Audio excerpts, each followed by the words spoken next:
1 week until the madness. We're back, Kevin's Corner, here on a Monday morning, a remote location on this, 7 days before legal tampering, 9 days before the new league year. I don't expect a lot of news this week. If there is some, you all can thank me for that, but that's why we're recording on a Monday. Ryan Bowen, out of the bullpen, back in with us as the Bowen family getting a little bit of away time. Ryan, thank you as always. Great to be here. Looking forward to doing the podcast again. I appreciate that. We're going to get into positions of need. You know, this is really the last quiet period of the NFL. We'll see franchise tag.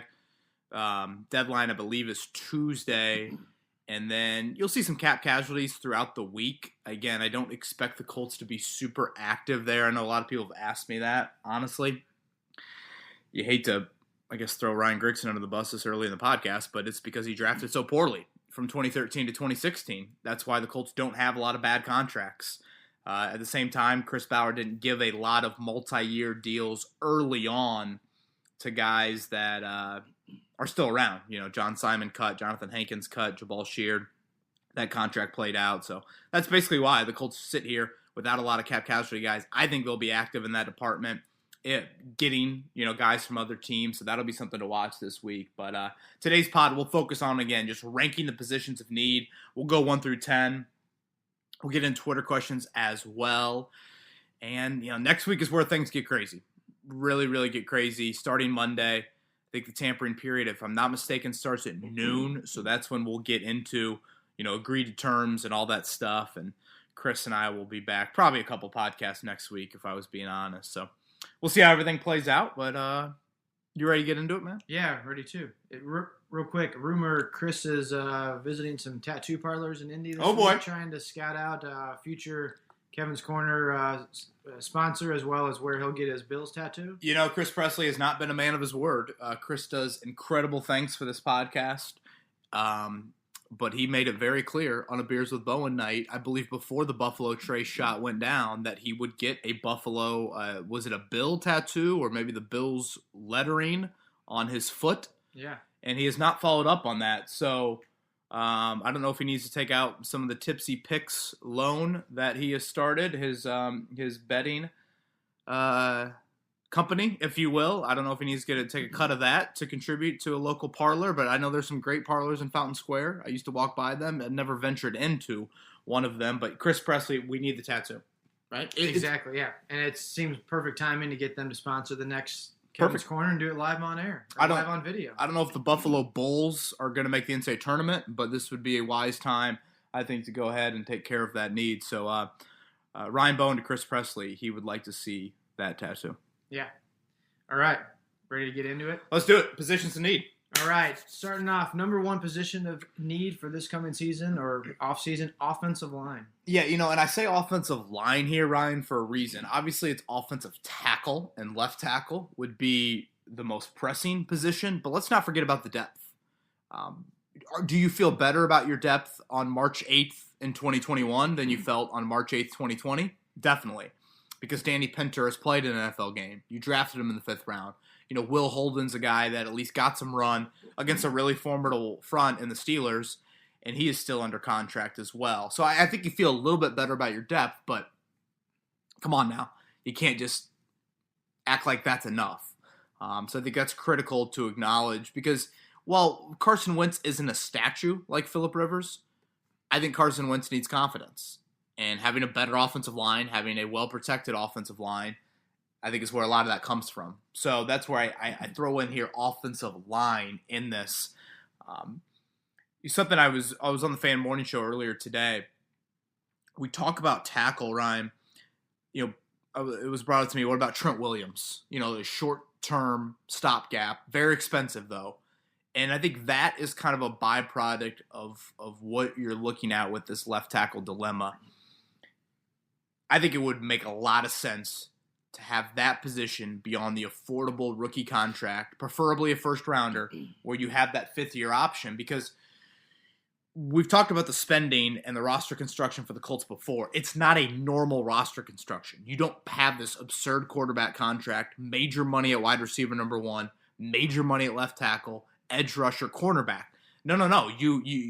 You're paying many other positions, specifically on that offensive line. Ryan Kelly makes the most of any center in the league. Braden Smith is going to be due a well-deserved extension here soon. Quentin Nelson, we know that mega deal is coming, maybe next offseason. So I just think to myself, boy, then do you want to all of a sudden pay a left tackle major money, or do you want to pay a left tackle whatever the 21st pick slot is, which is like, I don't know, a couple of million? I don't know, maybe a little bit more than that. I mean, it's nothing extreme. And if you can get that guy to play at a starting caliber level and an above average level, you could solve it for the long term, but then also for the next 4 or 5 years, have that critical position on a really affordable contract. So I just think that's another layer to the offensive tackle debate that I wanted to hit on.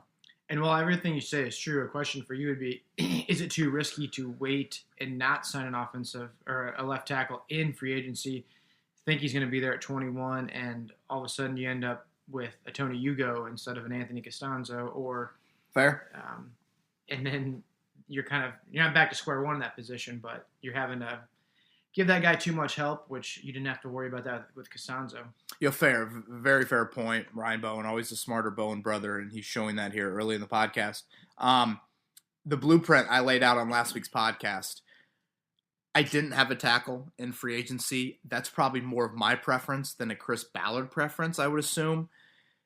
I still think if you go into the draft and you haven't made any sort of notable move at left tackle, I still don't think that locks you into tackle at 21.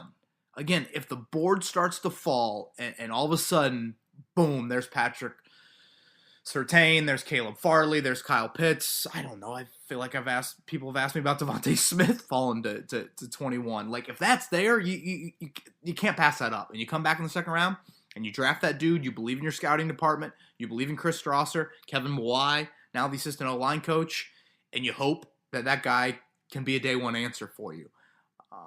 Now, again, my preference, not Chris Ballard's.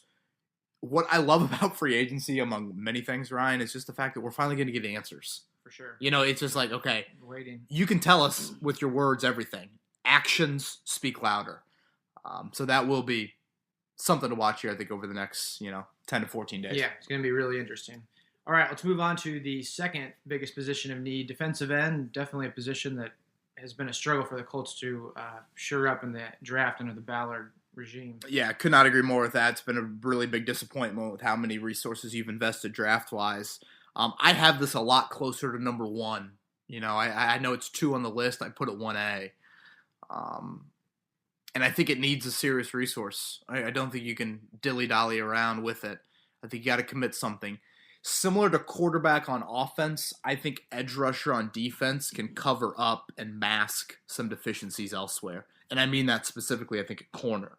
When you're going to play a heavy zone scheme, the ability to disrupt timing comes more from the pass rush to me than it can from the heavy man, heavy press, sort of looks that you might deploy with that third level of your defense. So, like you said, Basham, Toure, Banagoo, that's the reason this remains so high on the list. And I think it needs a lot. I think free agency, it can get something. We'll see how the franchise tags play out.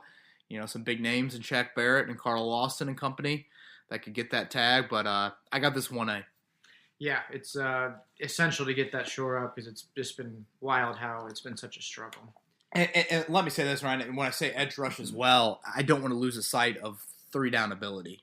That is a big thing. Yeah, not just, okay, here's my 235-pound third-down rusher. And I know that's tough to find. I'm not going to sit here and act like it's easy. But in this defense, that does mean a whole lot. And the Colts have been so good stopping the run here over the past few years. And I think the presence of guys like Sheard in Houston, some bigger bodies that have been out on the edge, I think helps you out there. Definitely.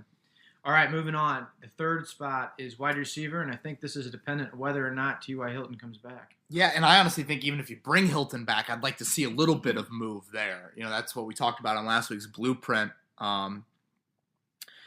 2 things stand out to me, and there was a drop here. I talked about offensive line and defensive end or edge rusher, 1A. Wide out drops a little bit for me. So I think 2 things stand out for me here. You need support from Michael Pittman. and I think you need insurance for the rest of the position group. Campbell, the injury history, we know. T.Y. Hilton, if you bring him back, you can't act like it's 2016. He's going to lead the league in receiving again. So a little bit more dynamic playmaking from the top end of the wideout group. And the beauty of it is this need falls in line with a lot of depth in free agency and in the draft. So, I got wideout number 3. All right, number 4, cornerback. Yeah, I found this interesting. I was doing some research. Chris Ballard has yet to give a multi-year contract to a cornerback in free agency. That stood out to me. We're now going 4 years. This will be his 5th free agency here at the helm of the Colts. And obviously committed some resources to Quincy Wilson and Rock Ya-Sin. We can certainly argue how successful those have been. Not very for Quincy and Rock, a bit up in the air, but certainly a question mark going into year 3. Last year, Xavier Rhodes and TJ Carey, if I'm not mistaken, those were the first outside corner free agents he signed in the heat of free agency, early on. And so I think that's something that's just like in this defense, it's not a big need. It's funny. I was on with I think I was maybe hosting for JMV last Tuesday. I started talking about corner, and I mentioned how edge rusher can cover up corner. And sure enough, Rick Venturi pops up as my text, and he's saying, "Oh boy, I don't know about that. This team needs a corner bad." And he's been very vocal about Rock Ya-Sin and just the lack of catch-up speed or recovery speed. Yeah. That is probably the better phrase to use there. And when you look at the schedule next year and the wideouts, oh my! And if that 17th game with Tampa Bay is going to be added, like it looks like it's going to be, okay, here's Mike Evans, and here's Chris Godwin potentially if he comes back.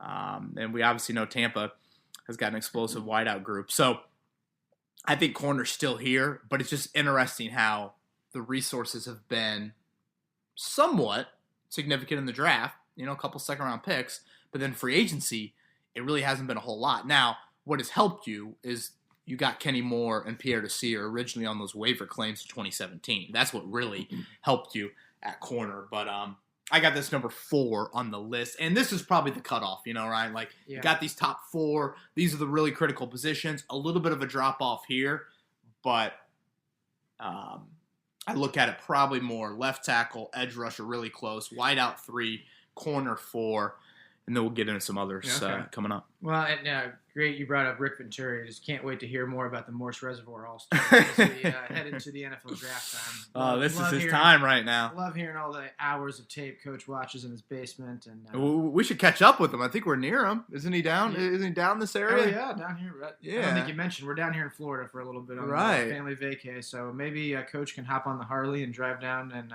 we can meet up and have a cold beverage out on the patio. You think Coach can join us for the back 9 maybe one of these days? Gosh, what a treat that would be. Man, I could see him just having a great short game. All right, moving on. Position number 5 of need, tight end, which great little nugget from you. Colts have not drafted a tight end since 2013, the longest drought in the NFL. Really unbelievable they haven't pulled the trigger on a late-round pick. Yeah, and when you say that, it's not like I ripped them for that. Like, they still have had very fine tight end play. But it is interesting that position has meant so much to Frank Reich. 2013, homeboy Justice Cunningham, Mr. Irrelevant for those out there. Back-to-back years. Who was the Mr. Irrelevant in 2012, right? Chandler Harnish. Nice. The pride of Fort Wayne. Oh, come on now. High school? Was he at Lures?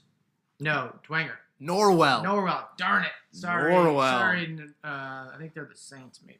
Nah, Dwanger's the Saints. Okay. Now Ryan's got to Google Norwell. Chandler Harnish, one of the great individuals out there.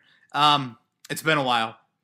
This is more of a luxury, but I think last year I talked about pass catcher as such a need. If you don't seriously address wideout, but you go, what do you got? They're the Clippers. Oh, wow. I would never have guessed that. Yeah. Gosh, this is where I need Joe Wrights. He knows high school nicknames like the back of his hand in the statement. Sorry to throw you off your game here. This is where I look at pass catcher and think, can you get something, that maybe covers up where you don't have it at wideout. Jack Doyle fills a very specific role. Mo Alley Cox, are we still waiting? I think there's been a few more signs that he's not just another Eric Swope, but can he give you a little bit more of that? He's a restricted free agent, by the way. I would assume he comes back. So, yeah, I got tight end here at 5, maybe a little bit higher than some people would have it, but you're a little older at this position group, and to me, it kind of falls in line with receiver, so that's why I have it as high as I do. Well, and just as much as they've struggled with the receivers position, it just seems essential to get a quality tight end, and especially I was surprised with Rivers, who's going to accentuate not a downfield passing game. I'm surprised they didn't make a move last year with that, and I think it's a staple of Wentz's offense, not quite as much as Rivers. So yeah, well, Wentz is a great seam thrower, which you would think the tight ends come in there. That's a good point you bring up last year about Rivers. Trey Burton wasn't signed until we were actually playing golf, Plum Creek Golf Course, when Trey Burton, maybe that was when he had a conference call. But anyways, the Bears, cut him a few days before the draft, and then the Colts pounced on it. So I would have been interested if the Colts would have gotten into the draft last year without Burton, how that might have shifted some things at that position. Yep. All right, moving on to number 6, running back. I need a little insurance. Here for a position that has a lot of attrition. You guys know I love Marlon Mack. We know the Colts love Marlon Mack. I think it should be explored that he comes back. That sounded like a rhyme. I didn't make it. I wasn't trying to go there, but whatever. Just a little bit of something. Nothing major. Jordan Wilkins will be in a contract year coming up. Naeem Hines deserves an extension. He'll be in a contract year coming up. We know Jonathan Taylor is the unquestioned bell cow at that position. So something. A little bit of, oh my, catastrophic injury to JT. Who can you rely on? And that's where I would look at bringing back Marlon. Yeah, for sure. Just how well they hit on Marlon a couple of years ago. Like you said, it's always worth taking a rookie running back every year. Doesn't have to be a super high pick, but if you hit every couple of years, it makes it worth it. Yeah, it's interesting when you have 6 picks like they currently do right now, and I start thinking, oh boy, tight end in round 4, round 5 is kind of something I like. I'm like, oh boy, do you have room for running back? Now, I also look at this, and I don't know, maybe because Jacksonville's in the division, it's so apparent, but like they just had an undrafted running back finished 4th in the NFL in rushing yards, and I don't think he played the last 2 games of the year. So that is a position that, go find, Shakir Bell from Indiana State or whoever you want to throw out there, and he can hopefully come in and provide some sort of depth for you from day one. All right, number 7 position, most of need, linebacker.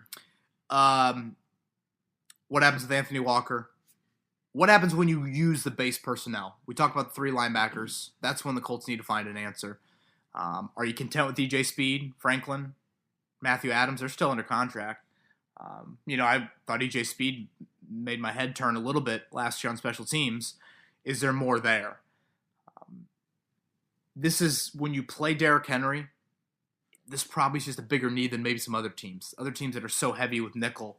And I love when they go nickel because I just think Kenny is such a great tackler out of the slot. But Derrick Henry has run over you a lot in his NFL career, and I don't think that dude is stopping. I just think he's a machine. So who is yet 3rd linebacker? Is it more of a thumper?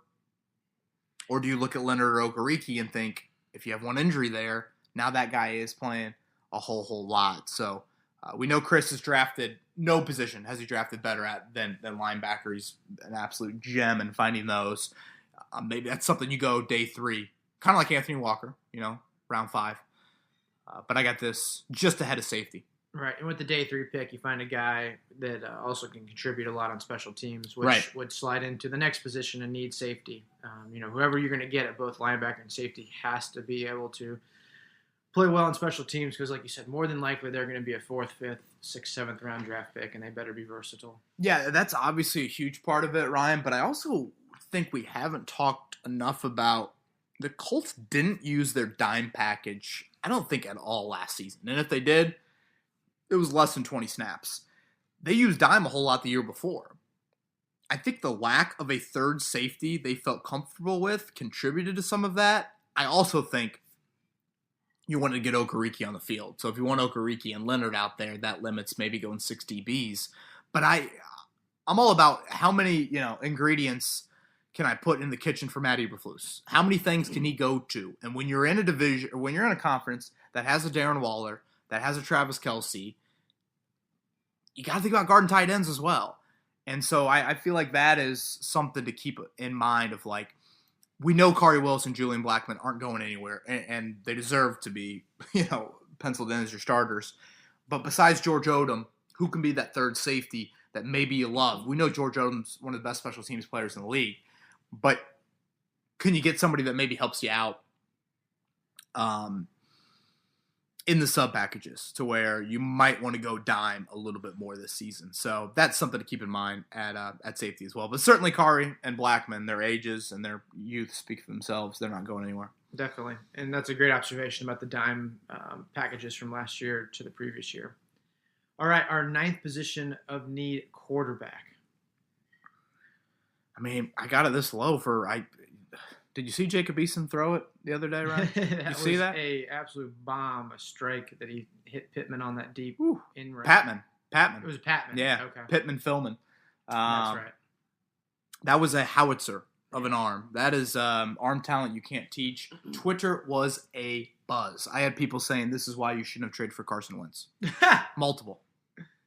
I mean, a lot of guys look pretty on the driving range, but when they get on the golf course, literally was going to say, I'm like, Kevin Bowen can hit 3 of 5 threes in warm-ups, but then he gets in a game and that elbow gets a little jelly-like.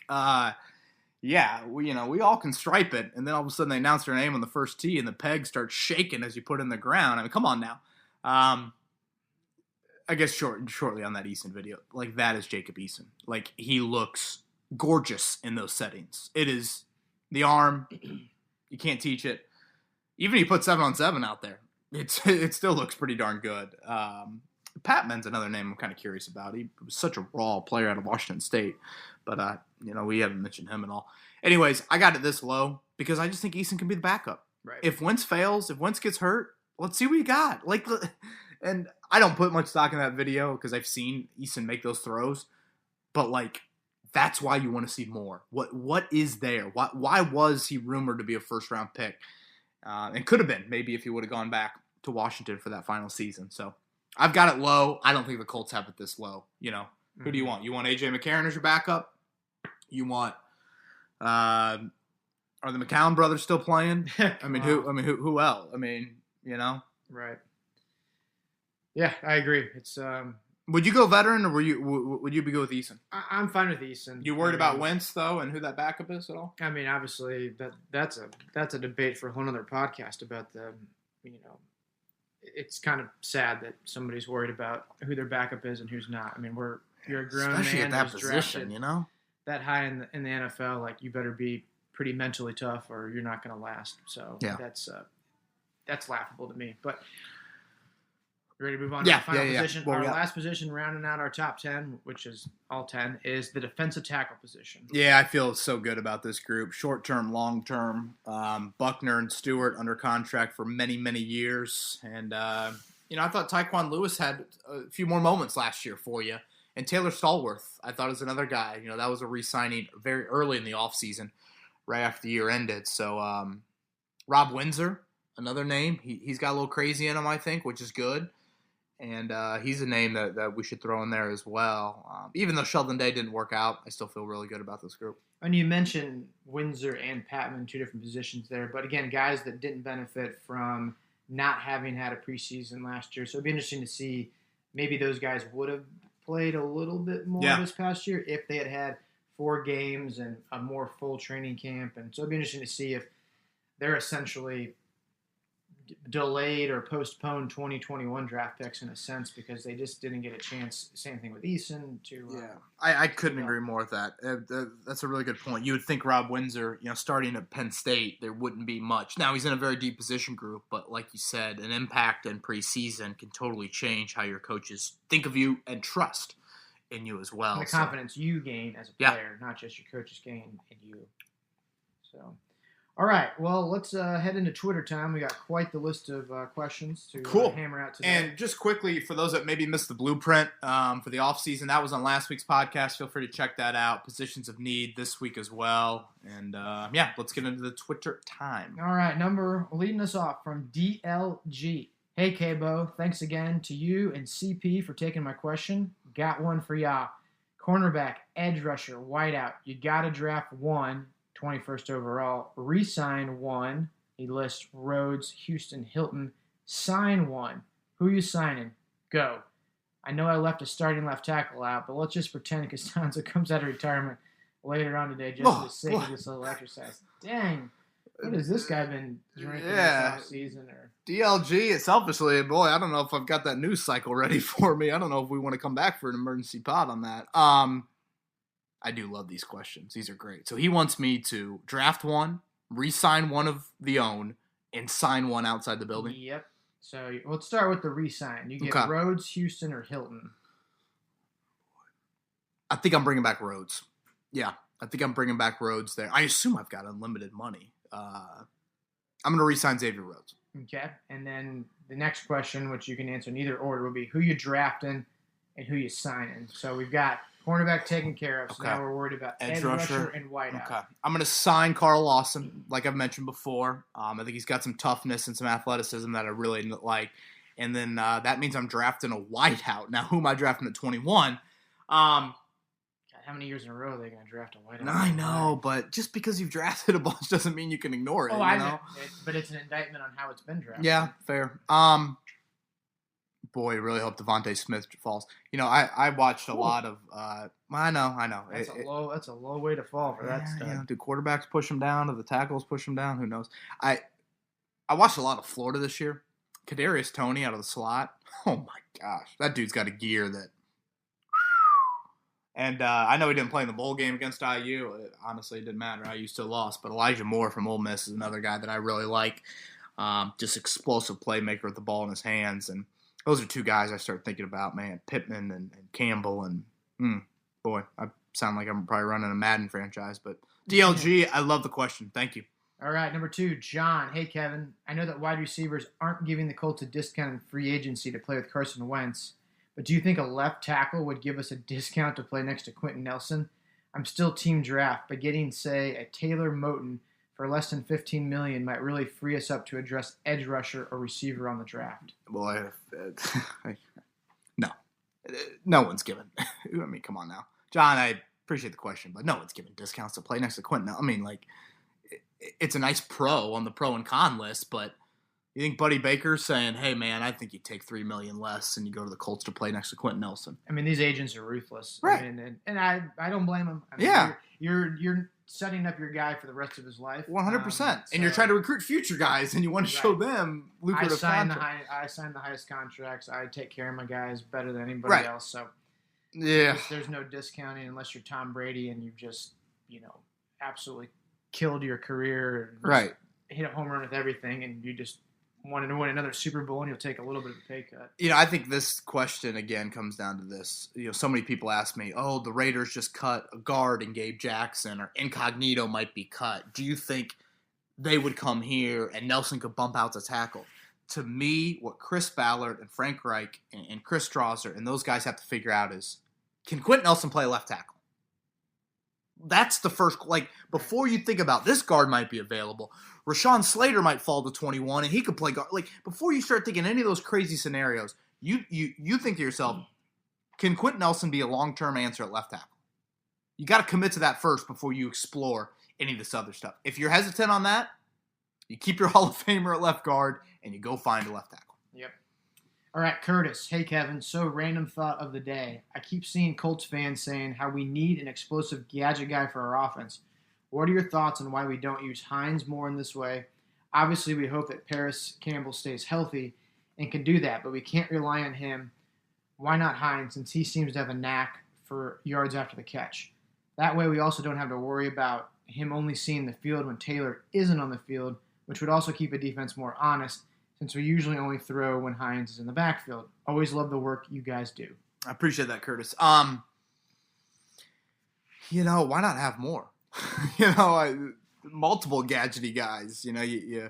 I get it. You only dress 46 on game day, but the more the merrier to me. And, this will sound like a rip on Nyheim Hines, but he'd be the first one to admit it to you.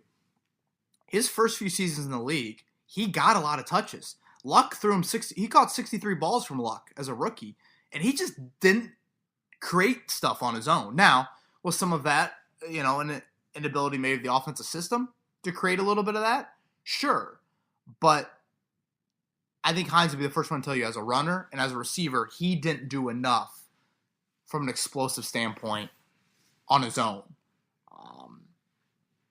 When I say explosive too, I don't mean, sure, it's speed, but I'm talking about dudes that just rip the ball away from people and run through a tackle and turn 12 into 21. Like, those are explosive elements as well. So I get it. Hines is a big piece of this. Campbell's a big piece of that. But still, the more the merrier. And I think Michael Pittman is a big yak guy. I think we saw that certainly in the wild card game. So yeah, Curtis, I hear you. It might be a little bit too rich, to contribute a lot, but I think you need to help out Carson. Yep. David, for the record, I'm not mad at the Carson Wentz deal. I've talked myself into it. But looking back, would you still have brought in Rivers? Knowing we made the playoffs as a 7 seed, had this been last year, we would have been outside looking in. We lose in the first round again and potentially miss out on a top 10 pick and a shot at a young QB had they not brought Rivers in for just 1 year. Was it worth it? Would we be better off in terms of the future had we passed on Rivers?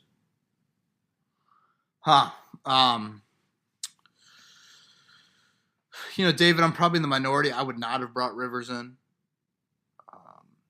I feel like we just knew his ceiling. Philip Rivers had a really fine year. Was not the reason why the Colts lost, or wasn't, I should say, one of the top reasons why they lost to Buffalo. But the ceiling. And when you get into playoff games and the margin for error is slim and you might get behind, this is not a guy that showed this season, or there were questions certainly, about this offense being able to lead a fourth quarter comeback or win consistently in the month of January. And I just think we knew that. So if I know that my ceiling at quarterback is short of deep January, early February, I don't want the Band-Aid. And so that's why I would have looked into trading up. Now, obviously, DeForest Buckner, speaks for himself and the type of production that he gave you. But, would you take Justin Herbert or would you take DeForest Buckner right now? Now, maybe it's not that easy, but that's kind of the sort of dilemma that I played out in my head around this time last year when the Buckner trade became official.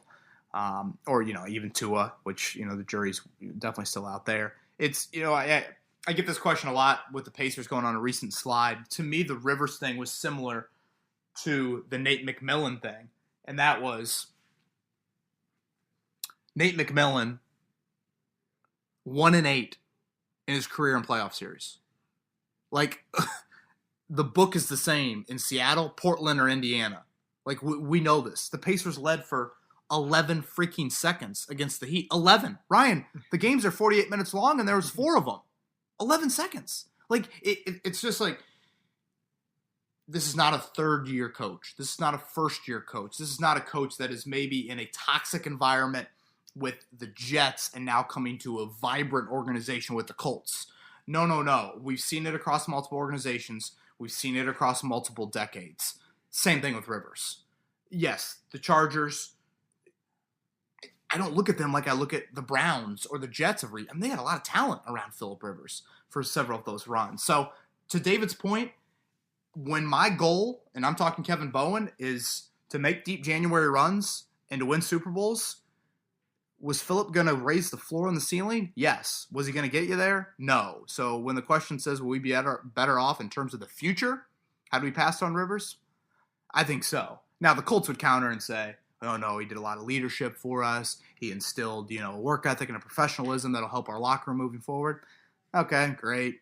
I'm sure there's some truth to that. But if you're going to stunt the most important position in sports, I don't think it's worth it. Well, it's not just your goal. I mean, Jim Irsay, every time he has a chance to speak publicly, just screams from the rooftops, multiple Lombardis, and that's their North Star. So that, right, if everything should be funneled through that lens, whether it's organizationally or it's fans and media, because that's the constant message we're getting from the upper level. And it doesn't, not that what Chris Ballard and Frank Reich say doesn't matter, but when Jim Irsay is continually throwing that out there, we should evaluate these roster moves or lack thereof in that lens. Yeah. And I agree.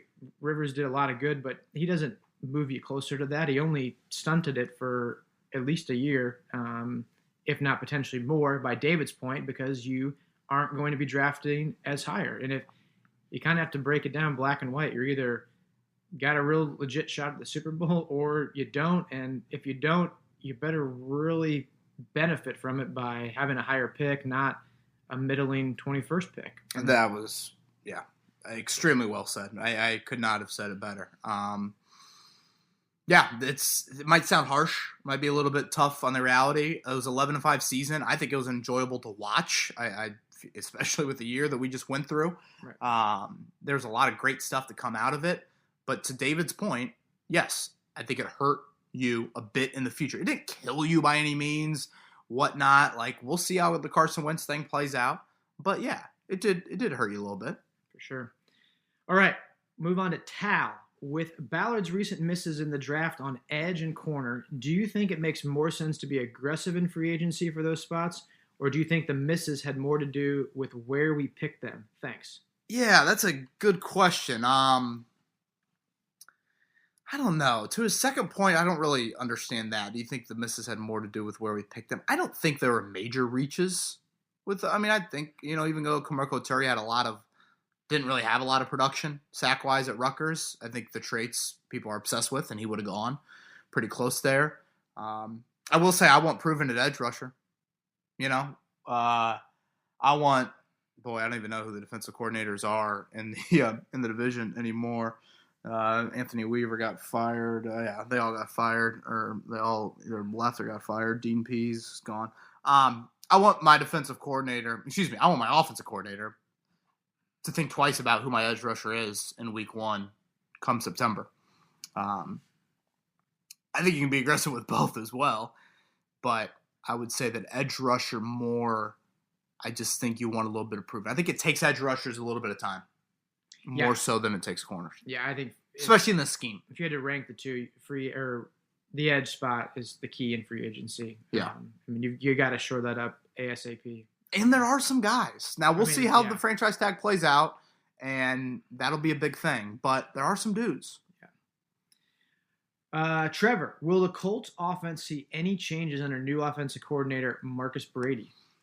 Trevor, I don't think a whole lot. Obviously Frank's still calling the plays. It's Frank's offense now with Marcus Brady's background in the CFL. By the way, did you hear our Marcus Brady interview that we had a few weeks ago? Yeah. He's a hooper. He is. He's a hooper. I think he hoops with some of the crew up there at Garin. He can hoop. Shout out to Bobby Allen and the Flying Eagles and Joe Wrights heading down to Greencastle to snip a few more nets come Saturday in the regional. Marcus Brady is a competitive human, was what I gathered.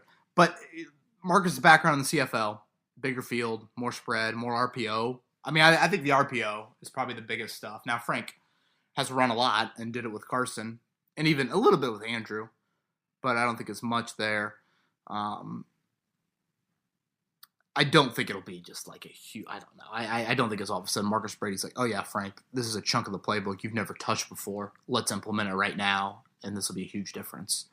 No, I do think there'll be a lot of new ideas thrown in when you bring in, the new quarterbacks coach with Scott Milanovich, who's had extensive CFL experience. Obviously, you bring in Press Taylor, Taylor from the Eagles. So while you may not see, I don't know, it may not be crystal clear on the field, but you have 4 voices in that room with Frank and Brady and the two we mentioned that I think will just throw a lot of stuff up on the wall and see what they really like, and there'll be a ton of debates, and then what actually comes out of that is to be determined. But one thing I will give Wright credit for is there will be a lot of interesting and creative thinking. And in terms of how it's actually executed, that's to be determined. No, I think that's a really good point. You get some fresh minds, some fresh voices in there, voices he clearly respects. Scott Milanovich and Press Taylor, they were on his resume on his radar, I should say, back when he took the job in 2018. These guys aren't out of the blue. So I think Milanovich and Taylor, maybe not challenging Reich, but certainly let's be innovative. Let's be collaborative. Let's throw some stuff and, see if it finds its way into the playbook. Yeah. And my last thing on that is, I don't always agree with play calling and some of the execution of stuff, but welcome to Colts Twitter. Yeah. But I will say it's not for a lack of, Frank is always expansive in his evaluation and thought process of putting these things together. It's just the execution is, I think, where the fans disagree and myself. But they aren't fly by the seat of your pants sort of decisions. Yeah, it's better than the people that are like, we have 5 plays and we run these 5 plays. Yeah. So, all right. Interesting one here from Sergio. What's up, Kevin? It's Kevin's Corner podcast day. Let's go. I hope you, Chris, and your families are doing good. I'm locked in my room fighting COVID. Oh, sorry to hear that, Serge. I think the Colts should get an experienced offensive tackle in free agency and a young one in the later rounds to develop in the near future. I think it's dangerous to go to draft day counting on solving such an important position. What do you think? And have a great day. And Sergio, we hope you get feeling better soon, buddy. Yeah, in all seriousness, best to you and your family, Sergio. Yeah. I believe, if I'm not mistaken, Sergio's from Brazil. Okay. But certainly thinking about you guys and know that there is some light, hopefully, at the end of the tunnel here coming up. Yeah, this is interesting. This kind of goes a little bit counter to the earlier comment that we had, and I think you brought that up, Ryan, about tackle potentially in free agency, just to make sure that you don't go into the draft needing, almost showing your cards.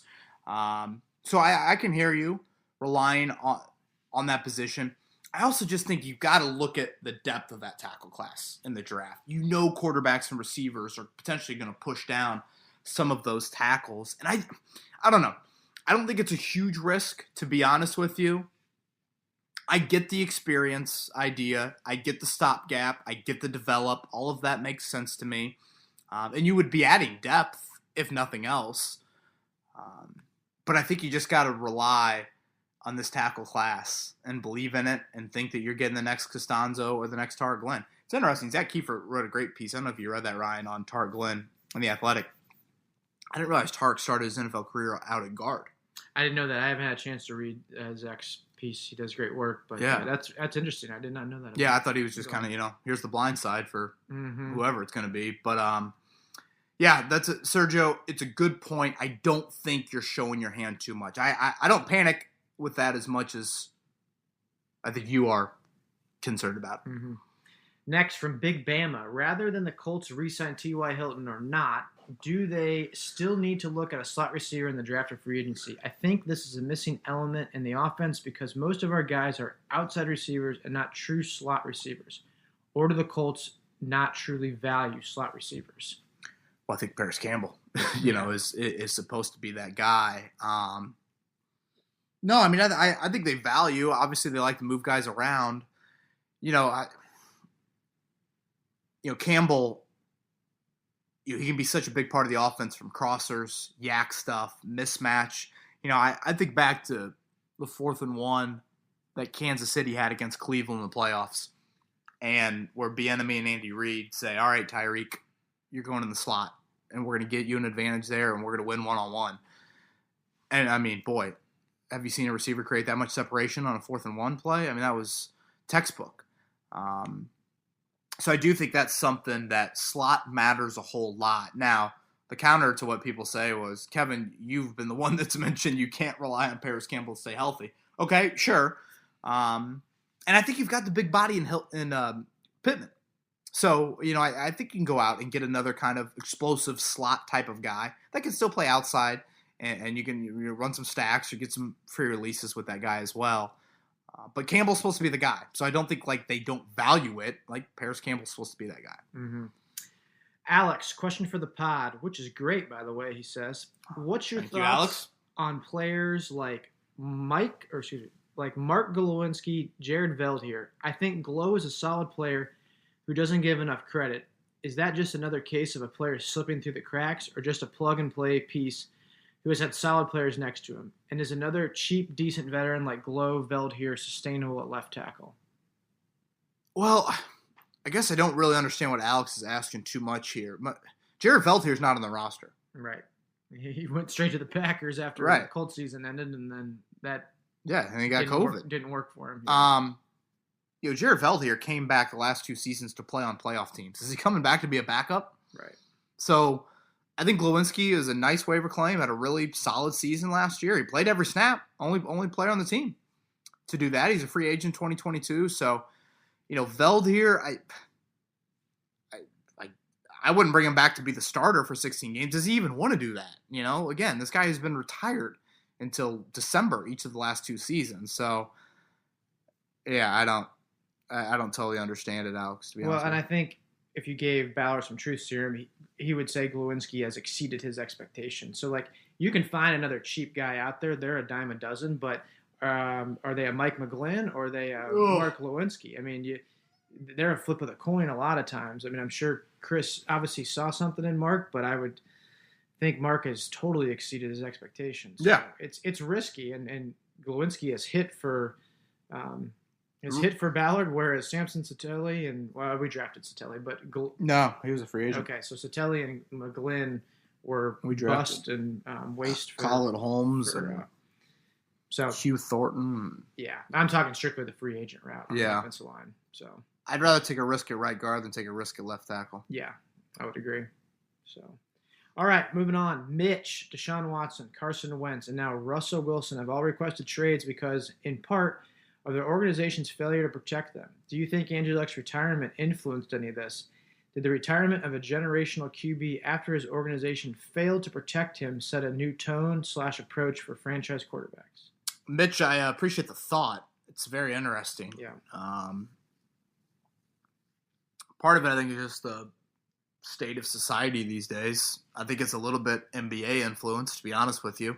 I think the NFL is trying to be a more player-controlled league, and they definitely don't have the same say that the NBA does. And I also think this is something that's just, these things are more public. Like, it's just easy. You know, you're Russell Wilson's agent, you text Adam Schefter 4 teams, and Adam Schefter goes, all right, I just led 6 o'clock news. My bosses are thrilled with me for the week because I had this nugget. Like, 20 years ago, if Peyton went into Napoleon's office and said, whatever, we're drafting, Adam Meadows is over the hill or whatnot, like, does that get out? Right. I don't know. Is Tom Condon calling Mike Chappell and saying this, that? I don't think it's just the same news cycle that we live in. I don't know. What do you think? Do you think Andrew has that much? You think Andrew's situation has that much? I don't. And, like, with Watson, while the Texans' offensive line is terrible, I think much more of his issues is with the ownership and being promised things that never came true. So I think his situation is different than Wentz and Luck and Wilson. And so it's not an apples-to-apples comparison. I understand where you're coming from a bit, Mitch, but I think Watson's it's just a train wreck down there on the field and off the field. And Watson's issues are greater with, I think, the off-the-field stuff. Yeah, it's a good thought, Mitch. Maybe a little bit. I haven't really thought too much about it, to be honest with you. It'll be, I think I've said this on the past couple pods. I now am probably thinking Deshaun Watson will get traded. I think he's so dug in the sand, and I don't think, and the McNair family are such idiots for hiring Jack Easterby and continuing to employ him, that if that's the route they're going to go down, I don't think Deshaun Watson comes. This is an ownership down issue. Like, it'd be one thing if this is, head coach issue and you can make that fire, and an offensive coordinator issue and you can make it. I mean, we're talking, the owner ain't going anywhere. Right. Yeah, it's going to be fascinating to see how that plays out. All right, our next question, we got similar ones from both Sincere and Isaac. I know we have our QB for at least the next year or two, but here's a hypothetical for you. Colts get the 21st pick of the draft, and let's say a QB they wanted actually was still on the board, not Lawrence or Fields. So let's say Trey Lance, since he was linked to the Colts for quite some time, slides in the draft. Do you think Ballard would draft him or any other QB they thought might not be available at the 21st spot, maybe as a future QB or backup to sit behind Wentz for a year or two, like Brett Favre, Aaron Rodgers type thing, knowing how Wentz performed after the Eagles drafted Hurts? Juicy. I mean, this is, boy, you talk about, can you imagine Frank Reich making that call to Carson? God, yeah. Hey, man. Yeah, we're going to draft a QB here at 21. Yeah, I don't. No. Yeah.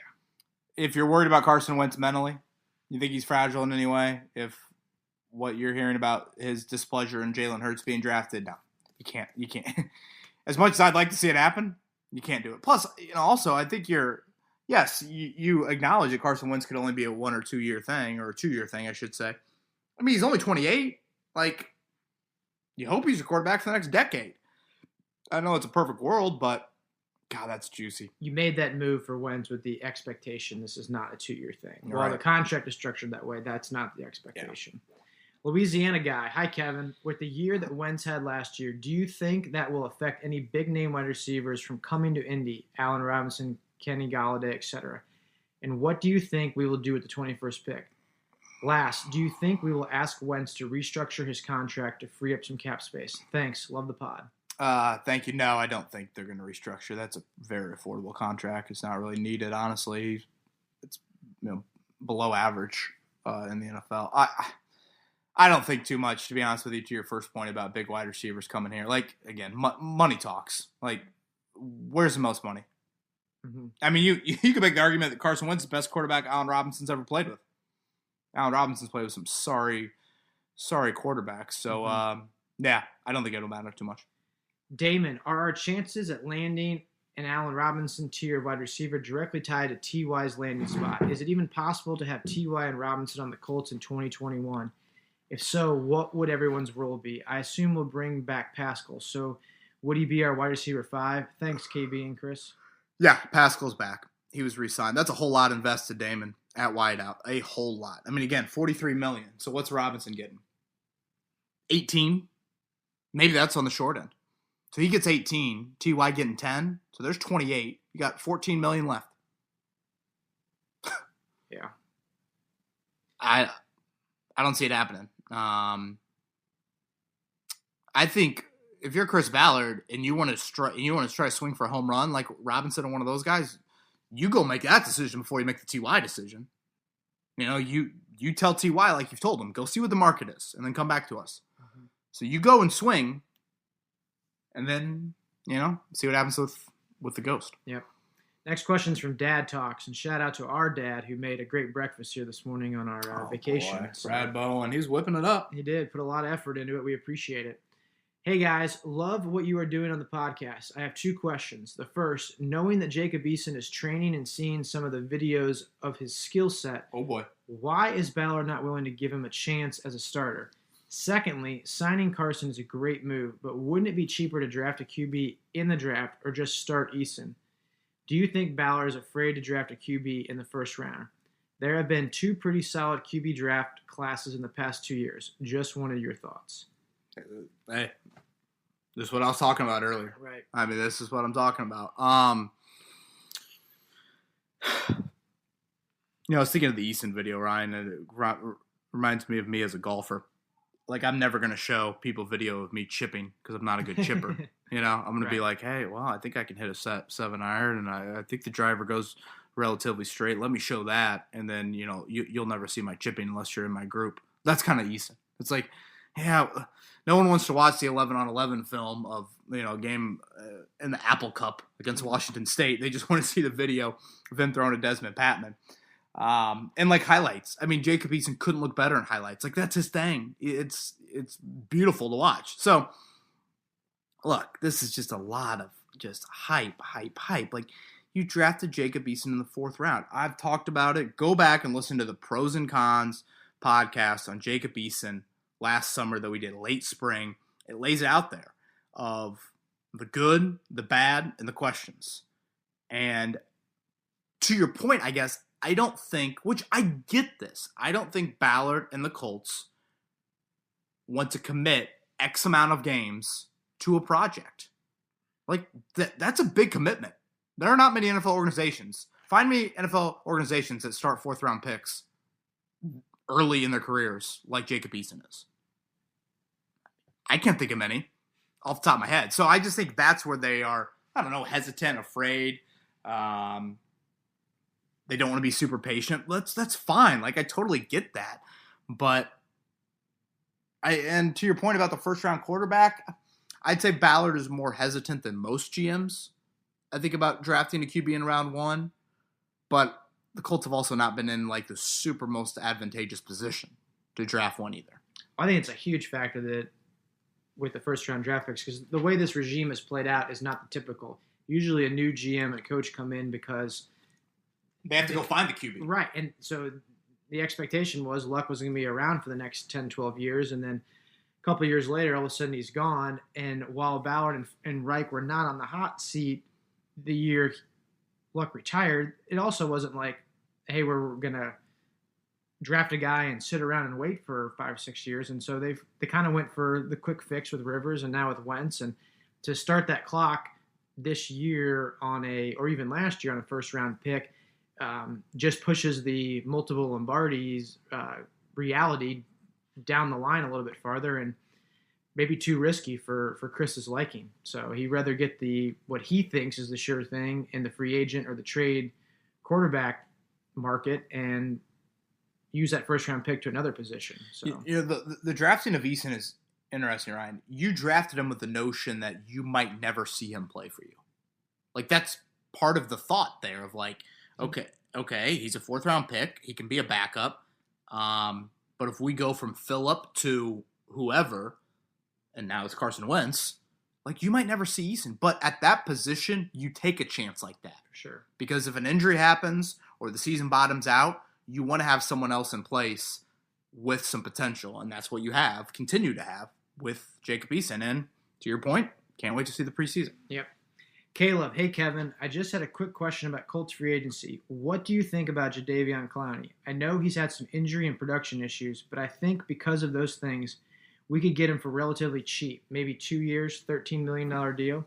Get him with one of our team doctors and training crew to keep him healthy, and pairing him with Buckner would cause him to get more one-on-ones. I think it would be a great addition to get him in Matt Eberflus's defense. Yeah, 2 years, 13 mil. I think he made 13 mil alone last year.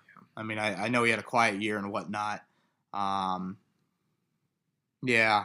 And I know it's kind of been brought up a little bit here in the last week or so, the whole compensatory debate, pick debate about should the Colts let their free agents walk and get some compensatory picks for 2022 because you aren't expected to have your first round pick for 2022.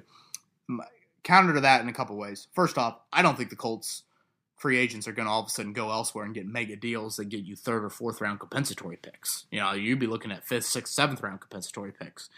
Secondly, you still need some guys. Like, you can't just be relying on cap casualties from other teams to fill the roles that Autry and Houston and Rhodes and Hilton and, these guys are now void as well. I do think something that will be interesting to watch is if you get to the draft and you trade back, instead of trading back to reprieve the 3rd round pick that you're sending to Philly this year, do you trade back for a future second in 2022? Thinking you don't have that 1st round pick next year. Right. Now you have 2 seconds. You could go, do something with that. I think those are some things that pop into it. But no, Clowney, injury history is weird. Clowney's just weird. Yeah. It's just a weird thing. Wake Spike, with the carousel of QBs and head coaches being fired after only a year or two, do you think this will create chaos through the league with players and QBs chasing the next year's hot team, or will it die out when teams with a more methodical approach have sustained success? Wake, I'm not really sure the hot team. I mean, are people chasing the hot? I mean, Russell Wilson put the Bears on his list. What's hot about that? I mean, like, he had some teams on there. I was like, wait, what? The Raiders? I'll continue to say it. To achieve sustained success, the easiest way is to draft and be drafted by that team. And so I don't think you see as much chasing like you do in other sports. And again, you talked about the NBA earlier. The NBA, you can, with 3 guys, you can all of a sudden be an NBA championship team. We saw that with the Heat. We see with wherever Brooklyn right now. LeBron goes, But with the NFL, you need too many guys, and with the salary cap the way it is, you can't just bring in 7, 8 guys one year that are all monsters and win right away like you can in the NBA. Yeah, that's chasing rings a little bit different in this sport than, okay, you're the best player on the frickin' Pittsburgh Pirates, now you join the Yankees. It's just, it doesn't work that way with the salary cap structure. Andrew Barry got asked that a few days ago and gave a great answer. Check that out if you guys are super into that. Drew, what would the Colts consider, or would the Colts consider kicking the tires on Von Miller? I don't think so. I think the injuries, especially last year, substantial, and I talk a little bit about early down. I mean, I do think that matters to a degree. So, no, for that price tag with the injuries, I would say no. Jason, how much do players defer to agents versus making sure their wishes are the primary agenda in negotiations? I.e., say Nelson and Leonard really want to stay in Indy. How much does the agent pull back on the dollars to make sure it happens? I mean, Ryan, this would maybe be a good one for you. I don't think as much as you would think. Like, maybe a little bit, but like we were talking about earlier, that agent wants to, first off, he wants to show future clients what he's done. And also, there's like an obligation among the agency world of Quentin Nelson and Darius Leonard are going to set the market for future linebackers and offensive linemen. Like, they need to go get the amount of dollar. Like, it was kind of funny. Andrew Luck, I think, had a quote about this when he signed the highest paid deal in 2016 or 20, whatever that was, of like, my uncle's my agent, but like, I kind of got to help out the other quarterbacks around the league. Like, you've got to push the bar up and help your other guys. So I get the question, but I don't think as much as you would think. Yeah, no, I would agree. And like you said, Nelson and Leonard right now are at the peak of their positions, whereas you look at Jack Doyle a couple years ago, and that's a unique circumstance where it's a guy that absolutely positively wants to stay here. Right. While he was very good back then, he wasn't a top 5 player at his position, and he wasn't and he was really good, but he wasn't Travis Kelce. So no. It was the perfect mix to say, hey, I want to stay here. Colts be fair, I'll be fair. Whereas, with the Nelson and Leonard situation, they're so elite and need to set the bar for future guys at their positions. So, what do you got? Six more left? Maybe a few more than that. JJ Irsay says he wants to win multiple Super Bowls. Last Lombardi was in 2007. Coming into the 5th year of the Ballard regime, Ballard says they are not a Super Bowl team now, but the Super Bowl window might be starting to crack open. This doesn't sound like a franchise focused on winning the Super Bowl. Ballard's record is 32-32. He sets a value for each player and won't ever go above that number. He rarely goes after highly skilled free agents. They roll over lots of unused cap space every year. He's only used 2 first-round picks in the 4 drafts. Of his 37 draft picks, only 15 were in the first 3 rounds, and 22 were in rounds 4 through 7. Where is the desire for excellence? Have they been trying for a Super Bowl or looking for several years of being average? Or, to put it another way, how would the fans have reacted had Ballard said at his first press conference, "We won't win the division or sniff the Super Bowl in the first 4 years, but by year 5, we might be 2 years away from being 2 years away." Whew, I need a nap. Man, that's a lot. Sorry I put you through that. No, insightful, but that was a lot. So JJ loves, JJ's in the kitchen, just stirring.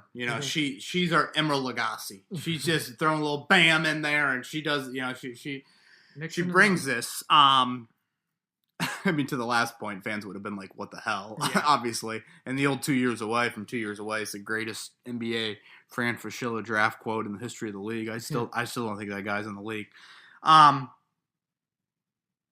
JJ, I understand wholeheartedly where you're coming from with a lot of this. I'll say this. Ballard looked at Jim Irsay and said, "You got to be patient." And Jim Irsay made a mistake. Tom Allen bumping up that annual contract to $4.9 million. The first mistake Irsay made was saying Chuck Pagano will be your head coach for 2017. Yes, 100%. So now you're delaying the rebuild there. Where you really delayed it is you play a drastically different defense than what Chris Ballard wants to play. So now you got to rebuild the defense. Mm-hmm. And then Andrew Luck said, later, I'm going to go fish on Eagle Creek. Mm-hmm. And now you're, dealing with that issue. So to your point, the time is now, JJ. Like, it is now. The excuses, the whatever you want to call it, it's over. Irsay allowed Chris Ballard to be patient, but let's go. I mean, we're now 4 drafts into it. We're now 4 free agencies into it. Here's Carson Wentz, and you got to go. So I understand where you're coming from, JJ, with a lot of what you're saying. Obviously, you've been the final 8 team in the playoff once in the Chris Ballard era, mm-hmm. I guess, that Kansas City playoff loss. So, yeah, totally understand it.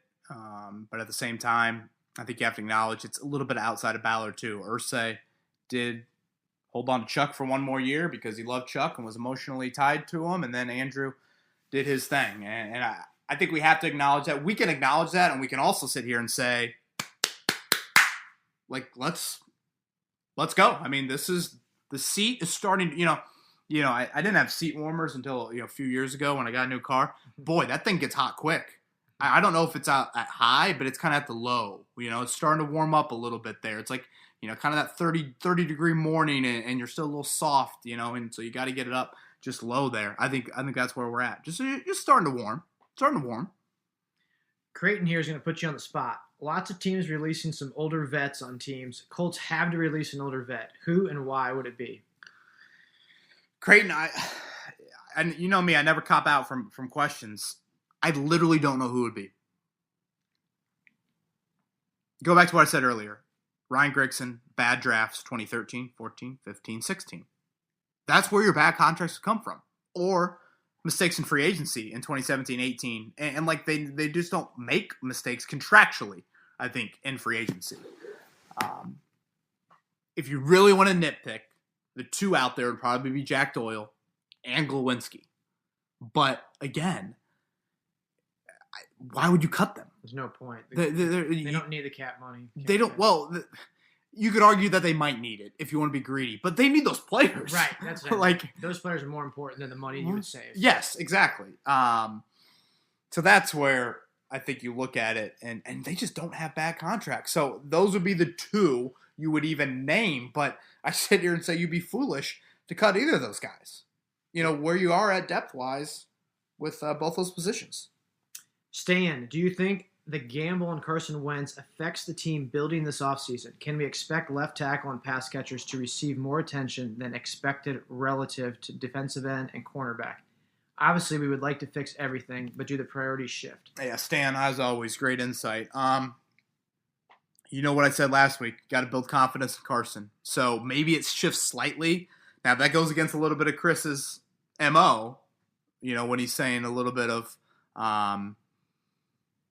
he loves trenches, and pass catchers would fall in that first category, according to Stan. So I think it shifts slightly, but not a whole lot because, I still think if you can provide a good defense for him, that alleviates a little bit of the what's on his plate offensively. John, this is a long one. Kevin, I think the Colts should be aggressive in getting a premium pass rusher this offseason. If we want to really see the value of what Buckner brings to the table, we need another guy who is double team worthy. Two guys worthy of double teams either forces opposing offenses to keep a tight end back or leave someone special with one blocker to beat. That's not even mentioning the value in leaving the other two linemen with one-on-ones as well. My question is, do you think going and getting Shaq Barrett is worth it, knowing it would probably put us over $100 million in 2023 between Wentz, Buckner, Barrett, Leonard, and Nelson? Yeah, I agree with a lot of what John said there early on. Shaq Barrett, I don't know. I think Tampa really wants to bring him back. I'm with you, John. I don't think they will, but I think they should. And I get it. That's a lot of money at those spots. But if you believe in the trenches as much as Chris Ballard believes in it, and also I throw Braden Smith into that group, when you talk about Buckner, Barrett, Leonard, Nelson. If you believe in the trenches, the front seven, whatever, I think you do it. Brian, hey, Kevin, do the Colts bring in a fullback this offseason? Oh, God. I hope. I love fullbacks. Who's your favorite fullback, Ryan? Tom Lipinski. God, I knew he was going to say that. Who's yours? I love Tom Lipinski. I love every Navy fullback. I mean, Mark Edwards is my all-time favorite. Oh, Lipinski Mark is Edwards. my favorite Colts also because he played in the name. But Mark Edwards is hands down my favorite. Number 44. Mm-hmm. I mean, I've always had a little soft spot for Allstott. Yeah, that's fair. Boiler action. I think he had some kid or something at Mooresville. Offensive lineman that's going to play at Purdue, I think. Pretty sure. A hyphenated last name. So I don't know the relationship. But, God, I love fullbacks. Another blast from the past question. Tanner, just a random question for the next podcast. Who would have had a better career if they had stayed relatively healthy? Congressman Anthony Gonzalez or Austin Collie? Oh, boy. My gut says Collie. I know he's a later pick, but I don't know. What do you got? That's a great question. I mean, Gonzalez you would probably know that a little bit better. Yeah, Gonzalez just had those devastating injuries early in his career. Obviously, a first-round pick out of Ohio State. I'll take Gonzalez, but great debate. Similar players that sadly never reached the peak of their careers with those injuries. So in college, man, that guy just kept pushing and pushing, and those head injuries were scary stuff. He was better than Garcon, early on. Yeah. I know Garcon was a later pick, and Garcon obviously blossomed eventually, but I'll go with Collie. Okay. 2 more to go. Dalton, if you could only read, listen, and follow one writer on the Colts beat, who would it be? Dalton, you trying to get me in trouble? Boy, that's a dangerous path for me to go down, Ryan. I can just see them firing in the group text if they get wind of this. I might defer this to you. You got anything here? Oh gosh, that is. And I know you are friends with a few of them as well, so this could be. Yeah, I sadly feel like I'm going to plead the fifth as well. God. So they all bring something different to the table. I will agree with that. I'll say this. There is. Go ahead, or I can say it. I'll go first. The Athletic, well worth your subscription. For sure. We both love reading that. I think they do. Not just for the Colts content, but all their content. Right, but I think Zach and Steven do a tremendous job there. Obviously, Wells is national headline centric. That's ESPN, that's his job. That's what ESPN wants. And I really think the Star, I think Jim and Joel do a really, really good job. George Brimmer is outstanding. I'm trying to think of the other daily beat people chap has got the history like none other. Yeah. I think a lot depends on your flavor. Like you just said, are you a guy that loves that's maybe been around for a while and loves the history stuff, or are you a young guy that wants to learn the history? Then Chappell's your guy. If you're really into the long features, Zach Kiefer's phenomenal with that kind of stuff. And I think Bremer's a huge Twitter guy, and yeah, it is kind of flavor of the month. I've always I've told you guys this. I'm not anywhere near the best feature writer, and I don't really care about breaking news. So I'm going to try and react, provide both sides of it, Colts side of it, my side of it, and let you guys think. Like, that's my biggest thing is, let the listener, the consumer think about, okay, that's interesting. I strongly disagree with that. I agree with it, whatever. And that's how I kind of go about it and try to give you, pretty consistent daily beat. But I really think it's a good beat. It's flavor of the month. Dalton, you'd have to give me, a couple shots of something for me to give you my Okay, here's a related question, which I'll make you answer. Who would be your favorite Twitter follower or writer in football, and then writer in all sports? We'll take out all your Colts guys. You know who I really like is, what's his name? Kevin, I gotta look it up. Kevin, for the Ringer. Yes, he wrote Kevin Clark. Really good Andrew Luck piece. Kevin Clark does an outstanding job for the Ringer. Best follow on Twitter. Yeah, I really enjoy this college basketball podcast. Matt Norlander and Gary Parrish. They're really funny college basketball duo. I think it's a great follow on Twitter. Derek Schultz, local personality here. I think he's pretty funny, but also brings some substance when he needs to as well. How about you? Who am I forgetting? I don't know. I think Pete Sampson, Notre Dame for the Athletic, is a really, really good writer. I enjoy him. It's funny, I don't really tweet, I don't know. I don't think I tweet an absurd amount. Like you guys know, I don't really tweet much about politics, family, things like that.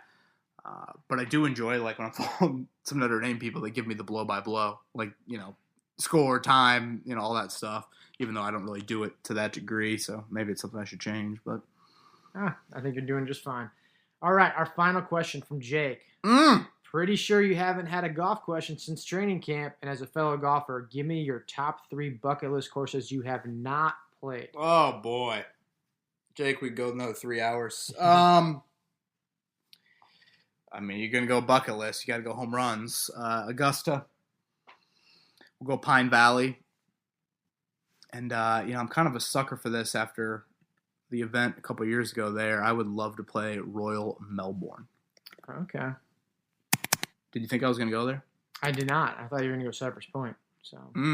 Honestly, it probably would have been Bandon Dunes next. What do you got on the bucket list? You have been afforded to play some beautiful, beautiful golf courses in your day, but I know you've probably got a few on there. Yeah, I would say Augusta and Cypress would be my top 2. Yeah, and then probably one of those courses in New Zealand that's so highly rated, Cape Kidnappers or Tara Iti.